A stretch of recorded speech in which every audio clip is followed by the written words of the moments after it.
ఈ వర్టిగో వల్ల వర్టిగో వల్ల మనకి బ్రెయిన్ స్ట్రోక్ కూడా వచ్చే ఛాన్సెస్ ఉన్నాయా?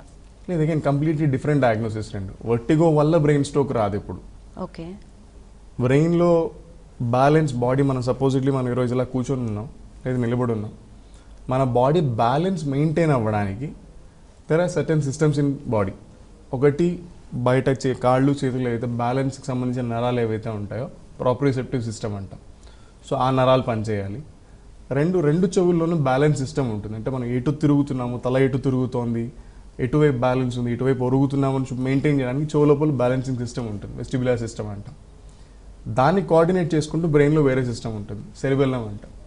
ఇవి మూడు కోఆర్డినేటెడ్గా పనిచేసినప్పుడు ప్రాబ్లమ్స్ ఏమీ రావు. వీటిలో ఏది డ్యామేజ్ అయినా కూడా సిమ్టమ్స్ వస్తాయి. ఓకే. అంతేకాని స్ట్రోక్ వల్ల ఇది వచ్చింది లేకపోతే దీనివల్ల స్ట్రోక్ వచ్చిందని కాదు. పోస్టీరియర్ సర్క్యులేషన్ స్ట్రోక్ అంటాం. అంటే ఈ చిన్న మెదడు లేదా సెరిబెల్లం అని ఏదైతే అంటారో ఆ సెరిబెల్లంకి కనుక స్ట్రోక్ వస్తే వాళ్ళకి కళ్ళు తిరగడం ఉంటాయి. దాన్ని కావాలంటే it is a part of stroke. ఈ కళ్ళు తిరగడం వర్టిగో ఏదైతే అంటున్నామో సెంట్రల్ వర్టిగో అంటాం, అది it can be because of stroke. అంతే తప్ప వర్టిగో ఉన్న వాళ్ళకి స్ట్రోక్ వస్తుంది అని కాదు. ఓకే. ఇంకోటి డాక్టర్ గారు, చెవి నొప్పికి ఈ వర్టిగోకి ఈ బ్రెయిన్ స్ట్రోక్కి సంబంధం ఏంటి? చెవి నొప్పికి స్ట్రోక్కి డైరెక్ట్ రిలేషన్ అంటే ఏమీ లేదు. చెవి నొప్పి చెవి లోపల ఇన్ఫెక్షన్ రావడం కానీ, ఎండోలింఫాటిక్ హైడ్రాప్స్ అంటాం లేకపోతే మీనియర్స్ అంటాం. వాళ్ళకి ఏమవుతుందంటే చెవి లోపల బ్యాలెన్స్ సిస్టమ్ ఏదైతే ఉంటుందో దానిలో వాటర్ నిండిపోతుంది. వేరియస్ రీజన్స్, సోడియం ఎక్కువ అయిపోవడం వల్ల, ఎలక్ట్రోలైట్ ఇంబ్యాలెన్స్ వల్ల చెవు లోపల నీరు, ఒక బ్యాలెన్సింగ్ సిస్టమ్ అని ఏదైతే అనుకున్నామో దాని లోపల నీరు నిండిపోతుంది. దానివల్ల ఏమవుతుందంటే ఈ బ్యాలెన్స్ సిస్టమ్ ఎఫెక్ట్ అయ్యి కళ్ళు తిరగడం స్టార్ట్ అవుతాయి. అదొక పార్ట్. ఇన్ఫెక్షన్ వల్ల, అంటే ఇది ఇన్ఫెక్షన్ కాదు, ఇది ఇన్ఫెక్షన్ ఉన్నప్పుడు ఏమవుతుందంటే ఒక్కొక్కసారి ఆ ఇన్ఫెక్షన్ వల్ల ఏవైతే బ్లడ్ క్లాట్స్ ఫామ్ అవ్వడం కానీ, ఈ మెదడులో ఉండి ఈ రక్తం తీసుకెళ్లే ఏవైతే రక్తనాళాలు ఉంటాయో వాటిలోకి ఇన్ఫెక్షన్ స్ప్రెడ్ అయ్యి అక్కడి నుంచి బ్రెయిన్లోకి వెళ్ళి స్ట్రోక్ రావచ్చు. ఓకే డాక్టర్, ఇంకోటి డయాబెటిక్ ఉన్న వాళ్ళకి కూడా కళ్ళు తిరిగే ఛాన్సెస్ ఉందా? అగైన్ కళ్ళు తిరగడం ఎవరికైనా తిరగచ్చు, డయాబెటీస్ వాళ్ళకే కదా, ఎవరికైనా అవ్వచ్చు. డయాబెటీస్లో అగైన్ షుగర్ తగ్గిపోవడం వల్ల, వాళ్ళు ఆహారం తీసుకోకపోవడం వల్ల కావచ్చు, టాబ్లెట్స్ ఒకటి తెలియకుండా ఒకటి ఎక్స్ట్రా వేసుకోవడం వల్ల కావచ్చు. ఓకే.